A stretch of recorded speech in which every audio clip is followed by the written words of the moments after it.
इय्याका नअबुदु व इय्याका नस्तईन। अल्लाह तेरी इबादत करते हैं और सिर्फ तेरे से मदद मांगते हैं। मेरे पाकिस्तानियों, आज मैंने आपसे बड़ी अहम बात करनी है अपने मुल्क के मुस्तकबिल के लिए, और मैंने ये फैसला किया कि ये मैं लाइव करूंगा। ये रिकॉर्डेड नहीं है, ये आपके पास लाइव जाएगी बात। और उसकी वजह यह है कि पाकिस्तान एक उस अंग्रेजी में कहते हैं डिफाइनिंग मोमेंट पे है, एक फैसला कुन वक्त पे है कि हमने दो रास्ते हमारे सामने हैं, हमने कौन सा रास्ता लेना है।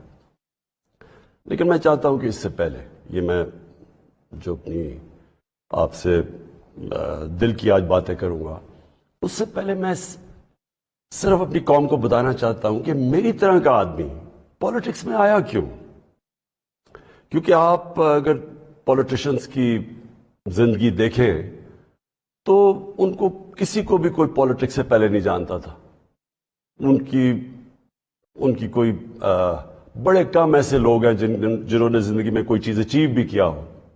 कायदे आजम मोहम्मद अली जनाब बहुत बड़े पॉलिटिशियन थे, लेकिन उन्होंने वो ऐसे थे कि सारे हिंदुस्तान के अंदर वो सबसे बड़े वकील समझे जाते थे। तो एक वो यानी उनकी हैसियत थी पॉलिटिक्स पे आने से पहले। लेकिन आप ज्यादातर लोगों को देखें तो पॉलिटिक्स में तो से पहले कोई उनका नाम भी नहीं जानता था। तो मैं तो वो एक खुशकिस्मत इंसान अल्लाह का खास शुक्र अदा करता हूं कि मुझे तो उसने सब कुछ दे दिया था। यानी कोई भी शायद ही किसी को इतनी शोहरत मिले, जितना मेरी जिंदगी में जरूरत थी उतना पैसा मेरे पास था, सब कुछ था मेरे पास। यानी आज भी मुझे कोई किसी चीज की जरूरत नहीं है। अल्लाह मुझे सब कुछ दे बैठा है और मैं उसका बड़ा शुक्रगुजार हूं। देखिए, मैं पाकिस्तान की पहली जनरेशन था। हम वो जनरेशन थे जो पहले आजाद पाकिस्तान में पैदा हुए थे। पाकिस्तान मेरे से सिर्फ 5 साल बड़ा है।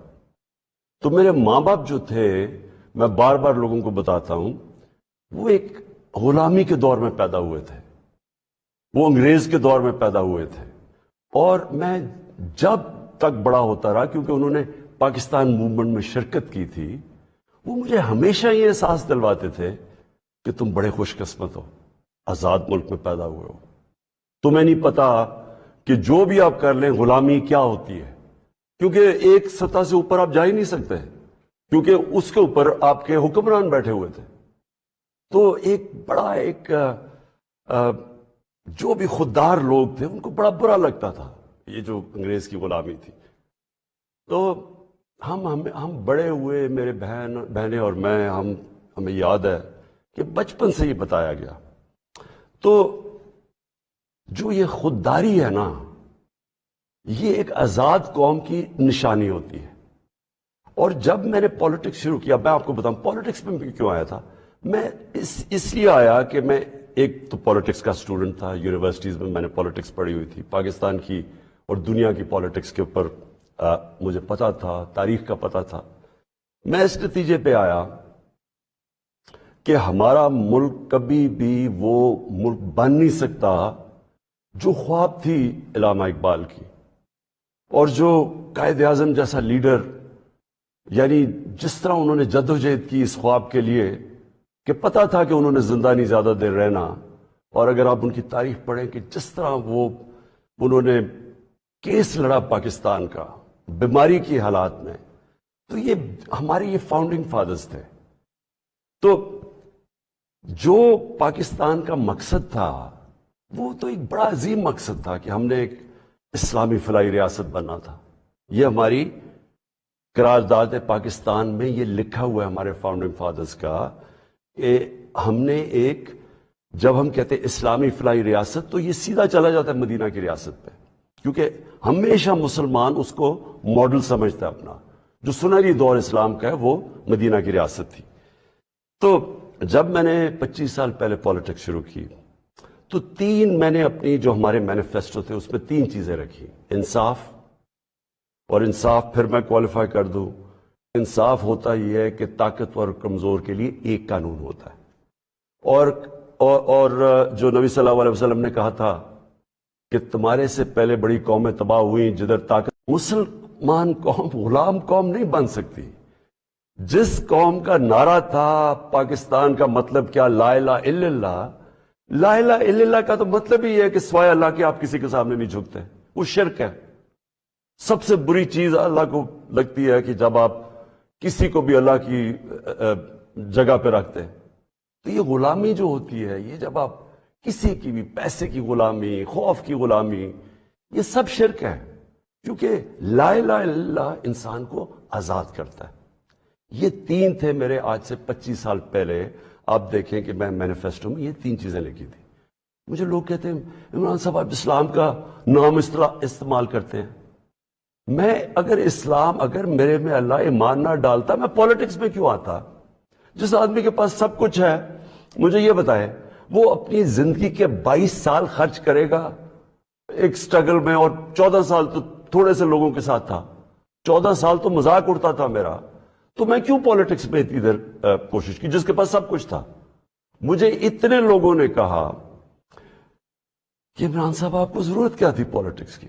میں یہ سچ آپ کو بتا رہا ہوں. بار بار مجھے لوگ کہتے آپ کو پولیٹکس میں آنے کی کیا ضرورت تھی؟ یعنی صرف آپ کو ضرورت ہی ہو تو آپ پولیٹکس میں آئیں، آپ کوئی نظریے کے لیے نہ آئیں، کوئی آپ کی بڑی ایمبیشن نہ ہو. ایک میں اپنے سارے اور خاص طور پہ میں چاہتا ہوں میرے جو نوجوان ہیں وہ آج میرا بڑا غور سے سنے جو میں نے آپ سے بات کرنی ہے. دیکھیں، ایک مولانا رومی کی ایک سینگ ہے. مولانا رومی کہتے ہیں کہ جب اللہ نے آپ کو پر دیے ہیں تو آپ کیوں چونٹیوں کی طرح زمین پہ رینگ رہے ہیں؟ اس کا مطلب یہ ہے کہ اللہ نے ہمیں اشرف المخلوقات بنایا ہے، سب سے بڑی مخلوق، فرشتوں سے اوپر درجہ دیا ہمیں. فرشتوں کو کا انسان کے سامنے جھکو. اور شیطان کو اس لیے نکالا گیا، وہ عبادت بڑی کرتا تھا، اس نے ان کا حکم نہیں مانا، اس میں تکبر تھا، اس نے کہا میں نہیں جھکتا. اللہ نے ہمیں پر دیے. مسئلہ ہمارا یہ ہے کہ ہم، کیونکہ ہمارے میں ایمان کی کمی ہوتی ہے، کیونکہ ہم اور خداؤں کی پوجا کرتے ہیں، جو سب سے بڑا جو شرک ہے وہ پیسے کی پوجا کرتے ہیں، خوف کی پوجا کی، جو وہ بڑی سپر پاور ہے، اور اگر ہم نے یہ نہ کیا تو ہم تباہ ہو جائیں گے. یہ خوف کا پوت ہے. ہم انسان چونٹیوں کی طرح رینگتا رہتا ہے. تو پاکستان، میں نے اس کی اونچ نیچ دیکھی ہے. ہم نے شروع میں، ہم چھوٹے تھے، ہمیں یاد ہے جب پاکستان ایک تیزی سے اوپر جا رہا تھا، ہماری مثالیں دی جاتی تھی.